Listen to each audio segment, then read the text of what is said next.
गुजरात के पाटीदार अग्रणी करशन पटेल ने पाटीदार आंदोलन करने वालों पर सवाल उठाए थे, जिस पर अब पाटीदार नेता अल्पेश कथीरिया ने प्रतिक्रिया दी है।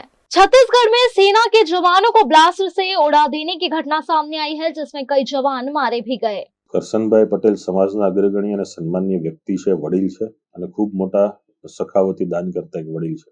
ઘણા વર્ષો પછી મેં સાંભળ્યું કે કરશન કાકાએ આજના દિવસોમાં આવું નિવેદન આપ્યું. એ ક્યારેય નિવેદન કે આ બાબતોમાં પડતા નથી, એટલે વિષય બહારે પહેલી વાર ગયા છે, જાણતા અજાણતા એમની જે બાબત હોય.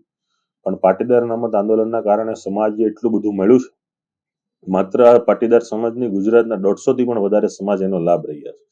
આ GWS ની દેન છે તો આંદોલનની દેન છે. બિન અનામત આયોગ બન્યું છે તો એ આંદોલનની દેન છે. આજે વર્ષે 2000 થી કરોડથી પણ વધારે રૂપિયા યુવાન યુવતીઓને લોન મળી રહી છે, એનો લાભ લઈ રહ્યા છે, પણ આંદોલનની દેન છે. અને આ દરેક લાભો મળ્યા છે એની પાછળ પાટીદાર અનામત આંદોલનની ટીમ છે. તો પહેલા તો આંદોલનથી સમાજને શું મળ્યું છે એ પૂછતા પહેલા મને એવું મન થાય છે પૂછવાનું, એ જે મંચ ઉપર કાકા બોલ્યા છે એ મંચમાં એમણે જેમનું સન્માન કર્યું છે, જે નોકરી લાગે વ્યક્તિઓનું, એ નોકરી પણ EWS ના કારણે મળી છે. એટલે તમે જેમને સન્માન્યા છે એ યુવાન યુવતીઓને પૂછો કે આંદોલનના કારણે એમના પરિવારને શું લાભો મળ્યા છે અને એના પરિવારે શું શું મેળવ્યું છે. 14 પાટીદાર યુવાનો આમાં શહીદ થયા છે. એમનો ત્યારે પણ રંજ હતો, આજે પણ એટલો જ રંજ છે.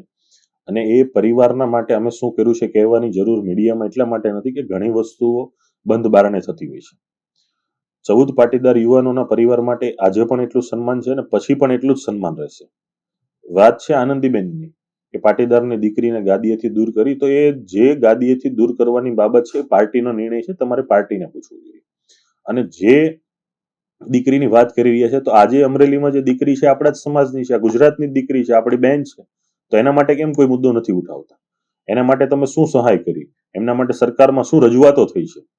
તો એ જે મુદ્દાઓને અત્યારે વર્તમાનમાં જરૂર છે એ મુદ્દાઓ સાથે બહાર આવવું જોઈએ, નહીં કે ભૂતકાળના જે વાતો છે એને રજૂ કરી અને અત્યારે ચર્ચાનો વિષય હોવો જોઈએ.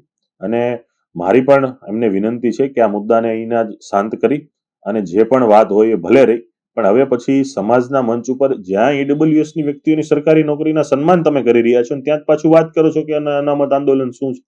એટલે પહેલા તો આ વાતમાં જ તથ્યતા નથી, કેમ કે જે કાર્યક્રમમાં નિવેદન થયું છે ત્યાંના યુવાન યુવતીઓ બોલશે ને તો પણ આ નિવેદનનો કોઈ અર્થ રહેતો નથી.